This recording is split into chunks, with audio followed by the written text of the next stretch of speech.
조선의 어느 밤, 웬 사내들이 무언가를 나르고 있는데요. 이어 멍석을 버려두고 가는 사내들. 그러자 그곳에 살던 무녀가 나와보는데 멍석 안에 있는 아이를 발견한 무녀. 이에 아이를 보살펴주는데 알려주셔서 고맙습니다. 그런데 내린 곳 닿기 전까지는 살았다고 할 수 없지. 사실 그 아이는 신기가 있는 아이였죠. 무당되기 싫습니다. 하기 싫으면 신병 앓다가 죽는 것이고. 그 말에 생각이 많아지는 아이. 당이 천만 보는 게 아니야. 미리 살펴서 지금 다 죽어가는 사람, 죽고만 싶은 사람 목숨 살리는 것도 일이야. 한편 얼마 전 제발 허락해 주십시오. 병든 어머니를 만나러 온 소년 무진. 어머니를 뵙게 해주십시오. 안채는 절대 걸음하지 말라 일렀거늘. 혹여 저대로 잘못되시기라도 하면 네 어미가 그러자 아버지는 냉정히 말하고 너를 보기 원치 않는 것이다. 그럴 리 없습니다. 그 순간 대감마님, 송구합니다. 어머니는 세상을 뜨고 마는데요. 명을 다하셨습니다.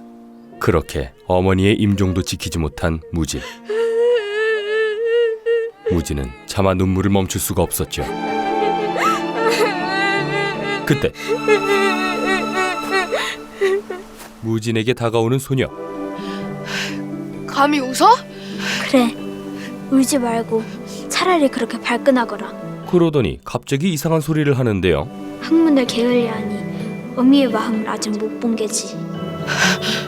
동몽산습안에 편지를 넣어두었다. 이에 집으로 돌아온 무진은 소녀가 말한 책을 찾아보는데 그 안에는 어머니가 넣어둔 마지막 편지가 있었죠. 귀하디 귀한 내 아들, 아픈 와중에도 아들 생각으로 가득했던 어머니. 행여 나의 병이 너에게 올라갈까 두려워 차마 볼 수 없었다. 이를 본 무진은 그 깊은 사랑을 뒤늦게 깨닫는데 너로 인해 모든 날이 기뻤으니 나의 삶은 그지없이 행복하였다.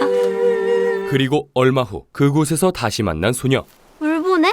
그러자 무진은 자존심을 세워보는데 청껏 주제 감히 누구에게 말을 놓는 것이냐? 하지만 이미 무진의 마음을 꿰뚫고 있는 소녀. 고맙단 말 하려고 저 기다린 거잖아요. 어머니 편지를 보게 해줘서. 너 아니었어도 편지는 보았을 것이다. 서책만 펼치면 되는 일이니. 앞만 봐도 얼굴에 공부가 보이질 않아서요. 그렇게 소녀는 무진의 속을 긁어놓는데 야, 너 거기 안 서? 나 소당에서 1등도 했어. 내 얼굴에 어디가 어때서? 그리고 잠시 후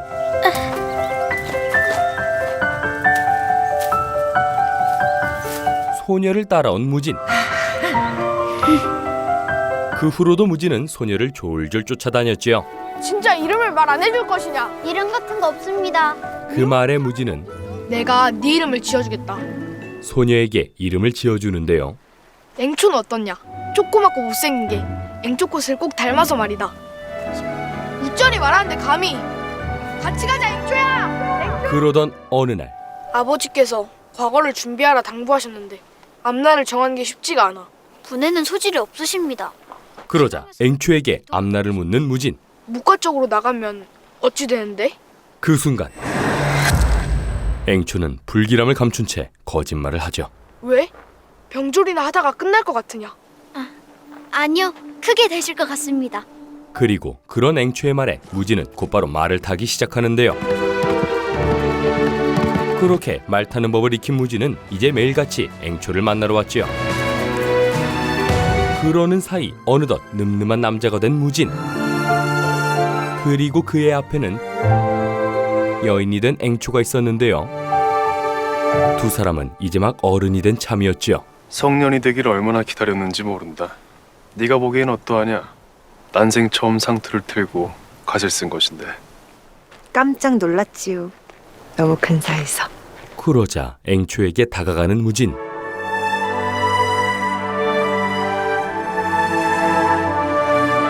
이에 앵초의 얼굴이 빨개지고 얼굴이 사과처럼 붉어졌다. 그렇게 두 사람은 서로의 마음을 확인하는데 그 사람이 너야. 그러는 동안에도 기도를 게을리하지 않는 앵초. 그러면서도 무진과의 사랑을 키워갔는데 그러던 어느 날 오늘도 야간 습사를 하실 겁니까?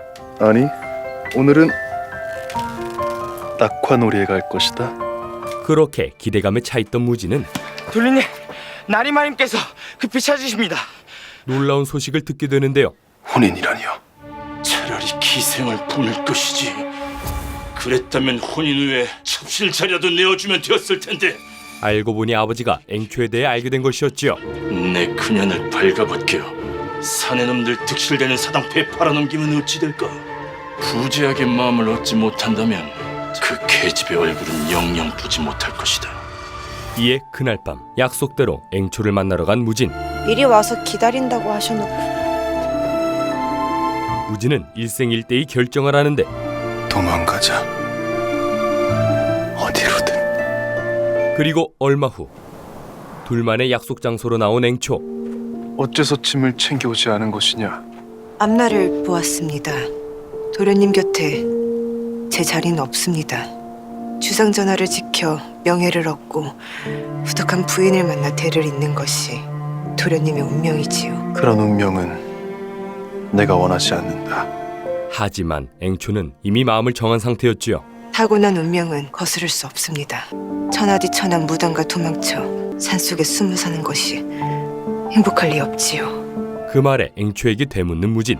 내가 다른 여인과 혼인하여 그 여인을 마음에 품어도 괜찮다는 것이냐? 그러자 앵초는 분명히 말하죠. 함께 야반도주를 할 만큼 도련님을 은혜하지 않습니다. 그렇게 무진을 상처 주고 돌아온 앵초 앞에는 분부대로 하였으니 돌아가 주십시오. 다름 아닌 무진의 아버지가 있었는데요. 그만 가자. 얼마 뒤 아버지의 뜻대로 무관이 된 무진. 그렇게 시간이 속절없이 흘러가던 어느 날 내 이름이 앵초냐? 누군가 앵초를 찾아오고 궁으로 가져야겠다. 앵초는 어느 후궁 앞으로 불려가는데 아들을 낳아야겠다. 서쪽 패정각에 머물게 하고 필요한 것은 모두 넣어주거라. 예. 누구의 눈에도 띄어서는 아니 된다. 그렇지 않으면 네 년목이 달아날 테니. 주술에 필요한 것이 있어 시전에 다녀와야 합니다. 이어 그날 밤 눈을 피해 궁을 빠져나가는 앵초. 하지만 하필 무진의 눈에 띄고 마는데 그리고 잠시 후 궁인 어쩐 일이냐?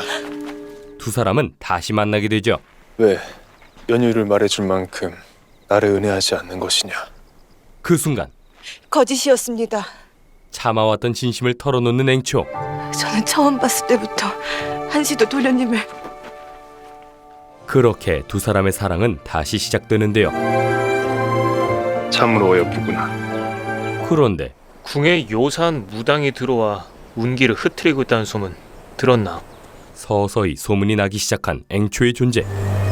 그리고 얼마 후 앵초의 기도 덕에 중전은 귀한 아들을 출산하죠. 그러자 더 큰 욕심이 생긴 후궁. 세자를 비방해주게. 내 아들을 그 자리에 앉혀야겠네. 흑주술을 행하면 그것을 행한 자에게도 피해 대가가 따를 것이옵니다. 그 말에 중전은 협박을 하고 네가 대가를 치를 것인지 인연이 용모하는 이에게 대가를 치르게 할 것인지. 이름이 장무진이라 했든가. 이에 정성스레 기도를 하는 앵초. 이어 얼마 후 세자는 세상을 뜨고 말죠. 그러자 앵초부터 잡아들인 왕. 저 요망한 계집의 주술이 담긴 방향서를 단 한 권도 남기지 말고 불태워라. 이에 앵초가 분명히 말하는데 진정, 제가 입을 열기를 바라시는 겁니까? 저 알을 도열케 한 것은 용의 등을 겨눈 화살을 알아채지 못하는 전하십니다. 배후에 누가 있는지 분명 전하께서도. 닥치지 못하겠느냐? 내 인연의 목을. 그 순간 내 심장을 먹게 하는 자. 그 몸에 달이 뜨면 고통 속에 죽어갈 것이며 대대손손 나의 저주가 이어져 제명을 다하지 못한 채 유절할 것이며 끝내 그 가문이 멸하고야 말 것이다. 앵초가 끔찍한 저주의 말을 쏟아내죠. 두렵지 않다면 죽여보거라. 결국 왕은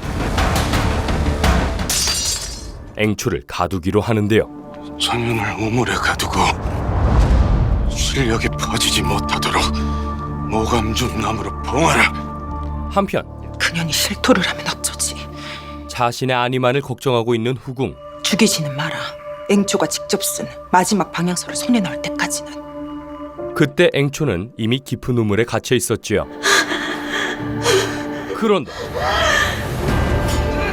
무진이 그녀를 구하러 오는데요. 앵초야. 그렇게 무진의 손을 잡고 밖으로 나오는 앵초. 사실 무진은 앵초가 흑주술을 행하지 않았다는 것을 알고 있었고 비방을 사주받았지만 차마 그리할 수 없었습니다. 앵초가 자신을 지키기 위해 궁에 남았다는 것도 알고 있었지요. 달아나 버리면 도련님을 지킬 수가 없습니다. 이에 일단 앵초의 신당에 몸을 피한 두 사람. 정소희가 원하는 것은 네가 직접 쓴 마지막 방향서다.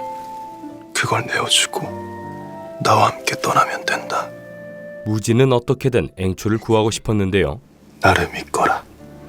그리고 잠시 후 무진의 눈에 들어온 앵초의 방향서. 이어 다음날 아침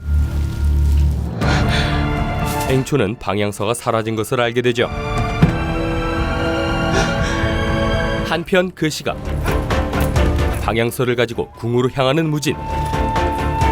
그러나 동료가 쏜 화살에 맞고 마는데요. 알고 보니 무진을 따라왔던 것이었지요. 그 무당년을 잡아면 토지 500개를 준다더군. 그 기회를 놓칠 순 없지. 저주가 두렵지 않은가? 잡아가면 그 즉시 거열령을 행한다시네. 소가 찢어 죽이면 사람은 그 저주를 받지 않아도 되니까. 그렇게 모든 걸 잃을 위기에 처한 무진. 목함을 챙겨라! 이에 무진은 죽을 각오로 검을 휘두르죠.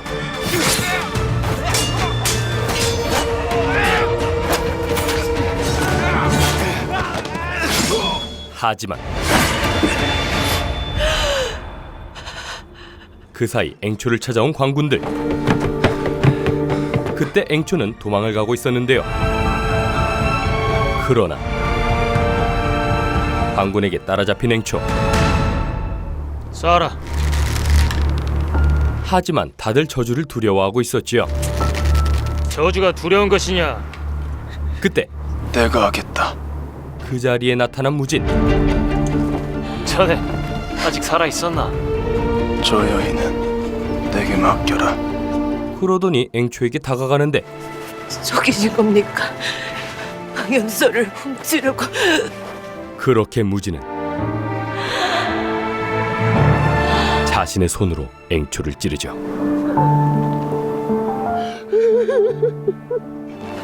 나를 죽이는 자, 저주를 받는 나였는데 어째서 그 저주를 네가 달게 받겠다. 무진은 앵초를 조금이라도 편하게 보내주고 싶었는데요. 거열령에 처해질 너를 잡아 볼 수가 없는 다음 생이 있다면 우리 그 말에 무진을 어루만지는 앵초. 그렇게 두 사람은 오랜 이별을 하게 되죠.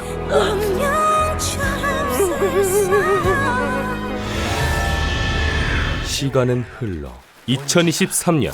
이 온주산 등산로에서 살짝만 벗어나면 이런 흉가가 있어. 한 남자가 앵초의 신당을 찾아오는데요. 여기 엄청 용한 무당이 살았었다는데 가보겠습니다. 이어 신당 안으로 들어가는 남자. 씨. 제법 그림이사. 그 순간 이곳이 심상치 않다는 걸 느끼는데 여기 뭐가 지나가있어. 이어 그때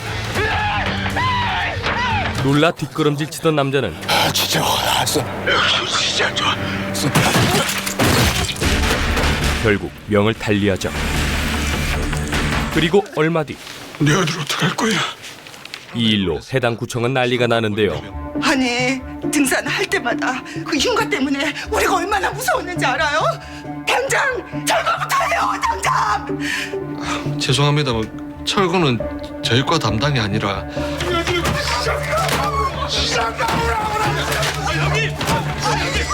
그런데 그곳에 있는 앵초를 닮은 여자. 제가 해결해 보겠습니다. 흉가는 온주산 둘레길에 있고 온주산 둘레길도 공원이고 그 공원 담당이 저거든요. 결국 그녀는 직접 신당에 가보기로 하는데 아 이거 말이 신당이지 완전 흉가네 흉가. 그런데 그 순간 왜 이제 왔어?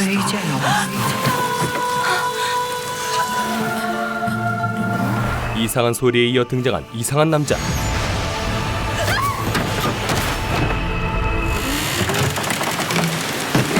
그는 다름 아닌 무진을 닮은 남자였죠. 그렇게 두 사람은 시간을 건너 다시 만나게 되는데요. 트라마가 고증을 참 잘했네. 저승사자가 잘생겼네. 과연 이번 생에서 두 사람은 어떻게 엮일까요? 그리고 앵초의 저주는 아직 유효한 걸까요? JTBC 드라마 이 연애는 불가항력이었습니다. 오늘은 특별히 이 연애는 불가항력 중 두 주인공의 전생과 관련된 내용을 따로 모아 전해드렸는데요. 무녀 앵초와 양반집 자제 무진의 사랑 이야기가 참 가슴이 아팠죠. 이 전생은 2023년까지 이어져 주인공 홍조와 신유의 삶에 적지 않은 영향을 미칠 예정인데요. 신당 밑에 숨겨져 있던 앵초의 마지막 방향서가 홍조의 손에 들어가면서 다시 힘을 갖게 되기 때문입니다. 더불어 무진의 후손인 신유는 앵초의 저주 때문인지 최근 이상한 증세에 시달리고 있는데요. 수백 년을 이어져온 앵초의 저주와 그 시간을 건너 다시 만나게 된 홍조와 신유 두 사람. 과연 두 사람은 그 저주를 끊어낼 수 있을지, 그리고 그때 미처 이루지 못한 사랑을 이번 생에서는 이룰 수 있을지 궁금하신 분들은 JTBC에서 정주행 해보시기 바랍니다. 그럼 지금까지 이 연애는 불가항력 전해드렸고요. 저는 이만 물러가겠습니다. 드림텔러였습니다. 내가 언제부터 좋았냐? 미쳤다 나 진짜.